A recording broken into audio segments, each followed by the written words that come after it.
Let's just have a little listen in. This is great. So you're starting to see those pink fingers out there kind of sticking out. Wow. So again, Totality here in Mazatlan, Mexico, the first community in North America to experience the moon completely eclipsing the sun. And if you are in Mazatlan right now, it is now safe to remove your eclipse glasses for the next 4 minutes. And you mentioned some of those pink filaments that we're seeing, right? Can you talk us a little bit through that, Kelly? Yeah, so those pink filaments, because they're helium rich, that's why they're appearing pink and they're hanging out there. Those could be the start of space weather. So there are lots of tons of material, billions of tons of material that could possibly be one of those explosions for space weather. The reasons why we really study the sun and try to understand how to live with the sun. Well, can you explain why space weather is important to us here on Earth? Definitely. So it's not just satellites that are interested in space weather. It's also our power grids because of those energetic particles coming from those big explosions that can happen in the sun. That could damage our power grids. It could also do things like interfere with GPS signals. And I know we all use our phones to navigate everywhere. So if we didn't have that, that would be a big problem. So we're looking to understand it better so we can all mitigate all those things. Some of the movement we're seeing here is just our telescope operator adjusting because, again, they needed to make some changes for before Totality.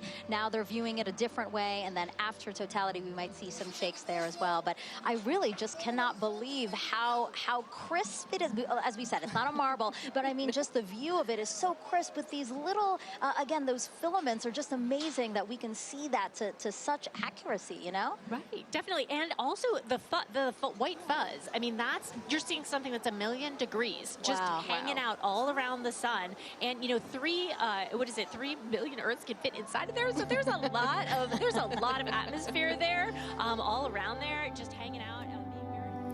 You're listening there to some commentary from NASA TV as that extraordinary moment takes place in the Mexican town of Mazatlan, where the total solar eclipse just began. So that's the path of totality, which we will be following this evening. Let's just bring in my guests in the studio this evening, space journalist Kate Arkles-Gray and Dr. Sheila Kanani, a planetary scientist. Thank you both for joining us here. I mean, here in the studio, we can't quite capture how remarkable, how awe-inspiring. Yeah. It's still pretty spectacular to see that, though. It is pretty extraordinary to see this, but the people witnessing this as it's happening live on the ground. One of my favorite things I've been doing over the last few days is watching videos of people enjoying the moment of totality, because their expressions of awe and disbelief and excitement, they're just really kind of infectious. It's just a wonderful thing to do.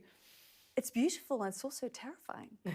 It's very unworldly, is an expression I've heard quite often mentioned. I just feel jealous that I'm not there in the flesh. I've not seen one personally, so that's on my list of to-do things in the future. Yeah, someone asked me if I had cloud anxiety, because of course we're following this path of totality, and I said, no, I don't have cloud anxiety, I actually have envy. Yeah. Because what these people are seeing is just a once-in-a-lifetime occurrence. And all those different emotions, so, you could hear people cheering and whooping, but I'm sure there's people who are going inside themselves and just enjoying that peace as well.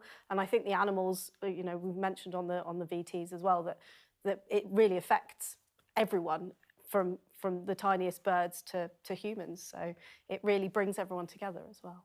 Yeah, I mean, because if you just take a moment and step back from this is, suddenly day turns into absolute darkness. And so it does kind of throw everything off, doesn't it? The animals are not sure what's happening, and everyone's trying to get a sense. Middle of the day, and you can look up and see stars as if it's the middle of the night. I think I also haven't experienced a total eclipse myself, but from what I've heard, it really is, it's almost quite jarring, because, we know what nighttime is like. Nighttime is dark and daytime is bright, but for the sun to just vanish like that, to be hidden away like that, it changes everything so much. Kate, just tell us what's happening in Mazatlan right now in Mexico, because this is the start of the path of totality.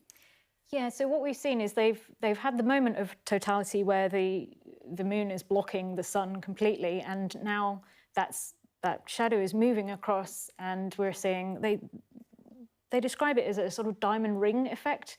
So as the shadow of the moon is moving, we're seeing that bright point of light, and this is the time to put your sunglasses, your eclipse glasses back on very definitely, because you don't want to damage your eyes.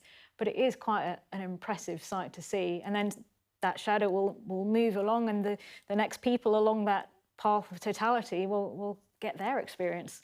Well, the president of Mexico is enjoying it, this very moment. And this only sort of lasts, well, it will in Mazatlan for a few minutes, won't it, before it kind of moves on? Yeah, absolutely. So the minutes of totality are literally minutes. So this particular eclipse is quite good. They're sort of 3 to 4 minutes of totality, which is that dark phase.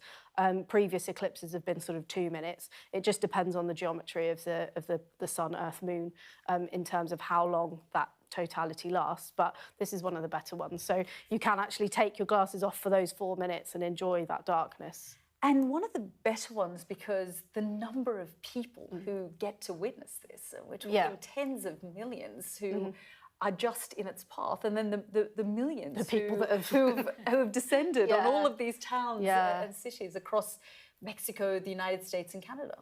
I saw a map of, it was Airbnb bookings and exactly matched the path of totality. And I was like, wow, that's... And not only that, but America have had 2 in the last 7 years. And that doesn't happen very often either. So. The last one happened in 2017. But this one's quite special because of the number of people, again, who get to see it. Well, it's not just the number of people, but also the phase we're at in terms of the sun. It's in a very active phase at the moment. So just as they went into totality, and you could see those little kind of pinkish, like little rubies around the edge, those are little prominences, and that will be something that NASA scientists are looking at and studying while we've got this eclipse moment, and you can actually image the sun and the corona and see what's going on around it. But yeah, that's a really exciting time. And that's what this is about as well. I mean, it's multiple things. The sense of community, the fact that so many people are able to come together and witness this extraordinary moment.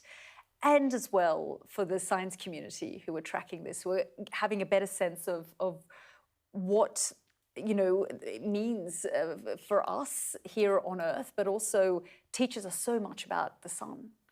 Absolutely, and I think if there was anybody you'd be more jealous of than those people in Mexico, it might be the people from NASA who are flying in the high-altitude plane. So they didn't have to have any cloud anxiety because they're flying above the cloud line, and that means they can get even clearer images, and they can. They're studying things about the corona, which is the outer atmosphere of the sun, but also looking at how the eclipse will affect our Earth's ionosphere. So this is the kind of thing that can affect the way our communication satellites work. So that what they're trying to do is learn more about how things are impacted so that in future they can predict that. I mean, there was a mention of space weather. It was back in 1859. We had the Carrington event, which was a big solar storm, and I think it set various cables on fire and caused a bit of destruction. Now, if we had something like that today, so much of what we have relies on the infrastructure, we could be in real trouble. Yeah, so if we just look at what's happening right now, though, we just saw the Mexican president walk off stage, but Sheila, suddenly it's turned to day in just a few minutes. It is a very short-lived occurrence. The whole eclipse is hours, you know, sort of from first contact, but that darkness is minutes, which is just astounding, really. And it really reminds you of that connection between our place on the Earth and everything else. And, you know, we are part of the solar system. The solar system is part of the Milky Way, etc. And it just reminds us that we're not the only things. And, you know, we go around the sun and the sun goes around the centre of the galaxy, etc. And you know, it makes you feel insignificant and quite small. Very much so. Well, we'll be tracking the site of the eclipse from Mexico to the very eastern tip of Canada. You can follow its path on the bottom left of the screen here.